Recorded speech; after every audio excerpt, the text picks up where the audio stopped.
অযোগ্য শিক্ষাকর্মী আর শিক্ষকদের আর কতদিন আস্তিনের তলায় রেখে দিতে পারবে এই সরকার?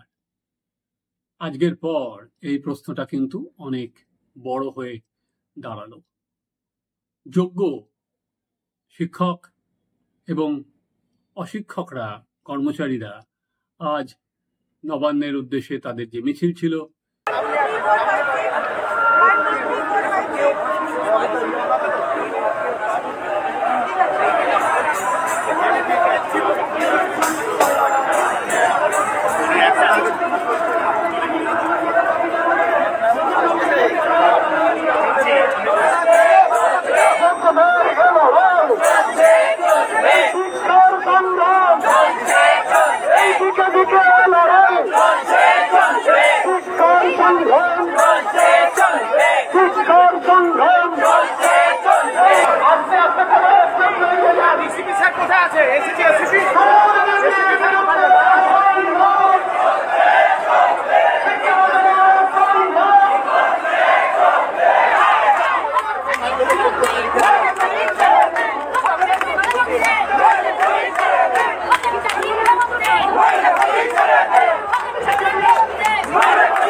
এবং তাদের এই মিছিলের পর তাদের সঙ্গে বৈঠকে বসেছিলেন মুখ্য সচিব, যদিও সেটা নবান্নে নয়, শিবপুর পুলিশ লাইনে মুখ্য সচিব, DG, principal secretary, education department, তারা বসেছিলেন।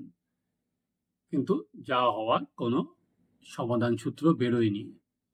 চিফ সেক্রেটারি মাত্র 10 মিনিট সময় দিয়ে অন্য বৈঠকে বেরিয়ে গিয়েছেন, সেখানে ডিজি ছিলেন।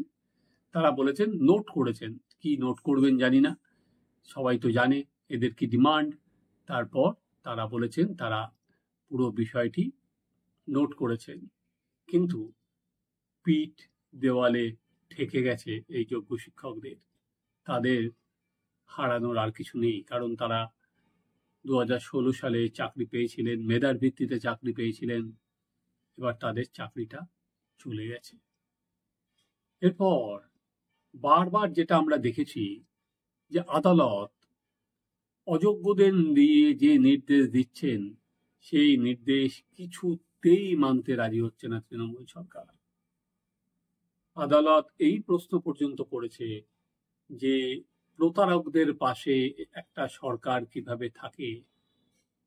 উল্টে সরকারি আইনজীবী, এসএসসির আইনজীবী, তারা যারা ঘুষের বিনিময়ে চাকরি পেল, তাদের মৌলিক অধিকার নিয়ে অনেক বেশি তারা চিন্তিত। বারবার তারা ধাক্কা খাচ্ছে এই অযোগ্যদের নিয়ে, কিন্তু তারপরও তারা তাদের রুট পরিবর্তন করছে না। কিছুতেই অযোগ্যদের তালিকা তারা ওয়েবসাইটে প্রকাশ করছে না। কিছুতেই 22 লক্ষের যে ওএমআর, যা 2016-এ, তারা ওয়েবসাইটে দিচ্ছে না, যাতে দুধ কা দুধ, পানি কা পানি হয়ে যায়, কিন্তু তারা কোনো সময় দিচ্ছে না। আজকে এই যোগ্য এবং অযোগ্য আলাদা করতে না পারার জন্যই কিন্তু আজকে এই যোগ্য শিক্ষক তারা কিন্তু বলি হয়েছেন। তারা একটা প্রাতিষ্ঠানিক দুর্নীতির সামনে তাদের চাকরি হারিয়েছেন। এরপরেও সরকার কিন্তু কোনো রকম শিক্ষা নিতে তৈরি না।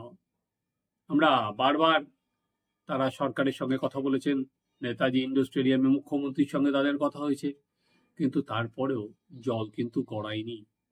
ঠিক একটা কারণেই গড়ায়নি, কারণ এই যে দাগি কোষে আদালতের ভাষায় যারা টেন্টেড, সেই টেন্টেডদের তালিকা কোনো অবস্থাতেই রাজ্য সরকার প্রকাশ করতে রাজি নয়। রাজ্য সরকারের কাছে বললে তারা দেখিয়ে দিচ্ছে এটা এসএসসি, একটা স্বশাসিত সংস্থা, তারা তাদের মতো সিদ্ধান্ত নেবে।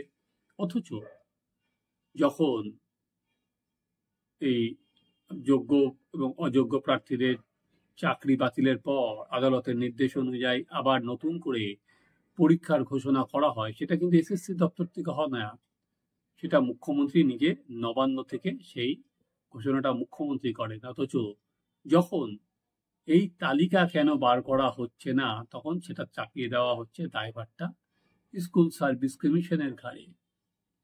কিন্তু এই স্কুল সার্ভিস কমিশনকেই আদালত নির্দেশ দিয়েছিল যারা অযোগ্য প্রার্থী তাদের 12% সুদ সহ তাদের এতদিনের বেতন ফেরত দিয়ে দিতে। বেতন তো ফেরত দেওয়ার কোনো বিজ্ঞপ্তি বেরোয়নি। উল্টে আমরা দেখলাম যারা এই অযোগ্য অশিক্ষক কর্মচারী তাদের আবার ঘুরপথে বেতন পর্যন্ত দিয়ে দেওয়া হলো। সেই বন্দোবস্ত করা হয়েছিল, যদিও আদালতের নির্দেশে তারা সেই বেতনটা আটকে যায়। তারা চাকরি করবে না, কোনো জায়গায় যাবে না, চুরি করেছে, কিন্তু মানবিক কারণে নাকি তাদের এতটাই বেশি হয়ে গেল সেখানে তাদের আবার রাজ্য সরকার টাকা পর্যন্ত দেওয়ার বন্দোবস্ত করে দিচ্ছে। তাদের 2016 সালের অযোগ্যরা পরীক্ষায় বসতে পারবে না আদালতের নির্দেশ থাকার পরও তাদের জন্য দরজা খুলে দেওয়া হচ্ছে।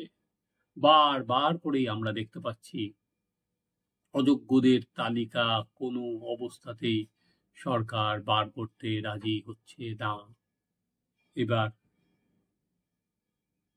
এই যোগ্য শিক্ষকদের নবান্ন অভিযানের পর তারা যে সিদ্ধান্ত নিয়েছেন, যতক্ষণ না এই তালিকা এসএসসির ওয়েবসাইটে বেরোবে, যোগ্য এবং অযোগ্যদের ওএমআর শিট না বেরোবে, তারা অবস্থানে বসবেন। হাওড়া ময়দানে আছেন, সেই চত্বরেই তারা অবস্থান শুরু করবেন। কি করবে এরপর? কারণ আবার কি এদের লাঠি দিয়ে তোলা হবে? এর আগে আমরা দেখেছিলাম তাদের যখন এসএসসি ভবন অভিযান ছিল তখন তাদের আর মারা হয়েছিল, তাদের বিরুদ্ধে নানা কেস দেওয়া হয়েছিল, পুলিশ তাদের বিরুদ্ধে লেলিয়ে দেওয়া হয়েছিল। যারা আন্দোলনের নেতা আছেন তাদের প্রত্যেককেই পুলিশ ডেকেছিল। কিন্তু তাহলেই কি সমস্যার সমাধান মিটবে? একেবারেই মিটবে না। সরকার বারবার করে বা এসএসসি বারবার করে যেটা করছে, এই যে চাকরি প্রার্থীদের সময়সীমাটা বাড়িয়ে দিচ্ছে তাতে যাতে অ্যাপ্লাইটা করতে পারে। কিন্তু এই যোগ্য শিক্ষকেরা পরিষ্কার বলে দিয়েছেন তারা নতুন করে আর পরীক্ষা দেবেন না।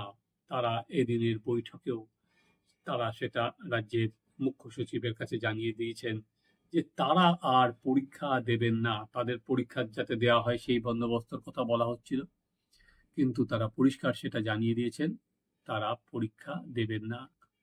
তাই সরকারকেই তাদের চাকরি ফিরিয়ে দিতে হবে। দেখুন, এটা তাদের খুব লেজিটিমেট দাবি, কারণ তারা তো শুধুমাত্র ফর্ম ফিল আপ করে তারা এই পরীক্ষাটা দিয়েছিলেন এবং চাকরি পেয়েছিলেন। তারা কোনো নেতাকে ধরে, কোনো মন্ত্রীকে ধরে, কোনো টাকা দিয়ে তারা এই চাকরিটা পাননি। তারা তাদের মেধার জোরে এই চাকরিটা জোগাড় করেছিলেন। তাহলে হঠাৎ একদিন দেখলেন তাদের চাকরিটা এই প্রাতিষ্ঠানিক দুর্নীতির কারণে তাদের চাকরিটা আজকে আর নেই। কারণ বারবার করে আদালত এসএসসির কাছে জানতে চেয়েছিল যে যোগ্য এবং অযোগ্যদের তালিকা তাদের কাছে আছে কিনা, তারা জানাতে পারছে কিনা। অযোগ্যদের তালিকা তো তারা দিয়েছিল, কিন্তু যারা যোগ্য তাদের মধ্যেও কি কোনো অযোগ্য নেই, সেখানে কিন্তু এসএসসি পরিষ্কার করে বলতে পারেনি। এটার উত্তরপত্র নষ্ট করে দেওয়া হয়েছে, জ্বালিয়ে দেওয়া হয়েছে, ডিস্ট্রয় করে দেওয়া হয়েছে। দুর্নীতিটা খুব সংঘবদ্ধভাবেই করা হয়েছে। কিন্তু তারপরেও কিন্তু কিছুতেই এই সরকার তাদের পদ থেকে সরছে না। কিছুতেই তারা তালিকা প্রকাশ করছে না। উল্টে নানা রকম অজুহাত দিচ্ছে যে যদি তাদের তালিকা প্রকাশ করা হয় তাহলে নাকি আদালতে অনেক রকম অসুবিধা হয়ে যাবে। কি অসুবিধা হবে সেটা ক্লিয়ার নয়। নানা রকম ভাবে তাদের দেখানো হচ্ছে যে তাদের পাশে সরকার আছে, তাদের চাকরি বাঁচানোর চেষ্টা করছে। চাকরি কিভাবে বাঁচাবে না, তাদের নতুন করে পরীক্ষায় বসার কথা সরকার বলছে, কিন্তু যোগ্য প্রার্থীদের চাকরিটা কি করে বাঁচাবে তারাও সেটা জানে না। তাদের কাছেও তার কোনো উত্তর নেই যে তাদের চাকরিটা কি অ্যাটল সরকার যেভাবে চলছে সেভাবে বাঁচবে।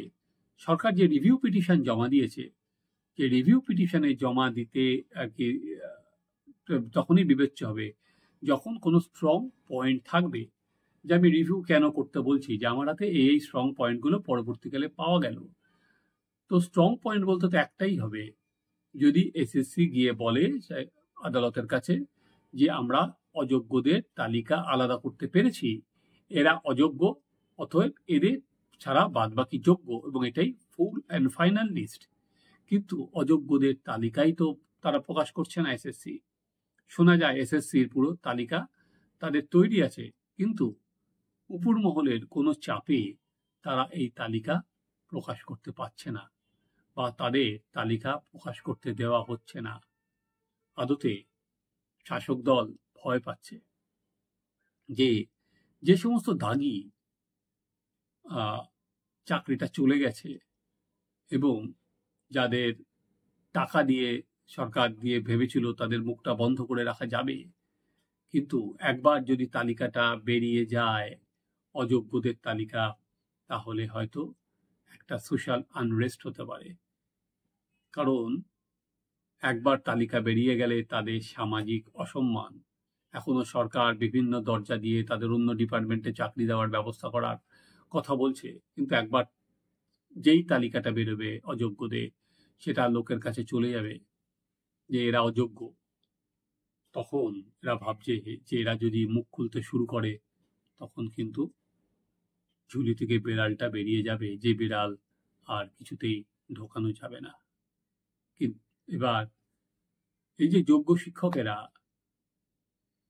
যাদের সিদ্ধান্ত নিয়েছেন, তারা অবস্থানে থাকবেন যতক্ষণ না তালিকা বেরোয়। তারা সোমবারের মধ্যেই তালিকা বার করার জন্য চাপ দিচ্ছেন এসএসসির ওয়েবসাইটে। এতদিন ধরে যে তালিকাটা বেরোলো না, সেটা এত সময়ের মধ্যে কি সরকার বার করে দেবে, সেটা সন্দেহ পুরো মাত্রায় রয়েছে।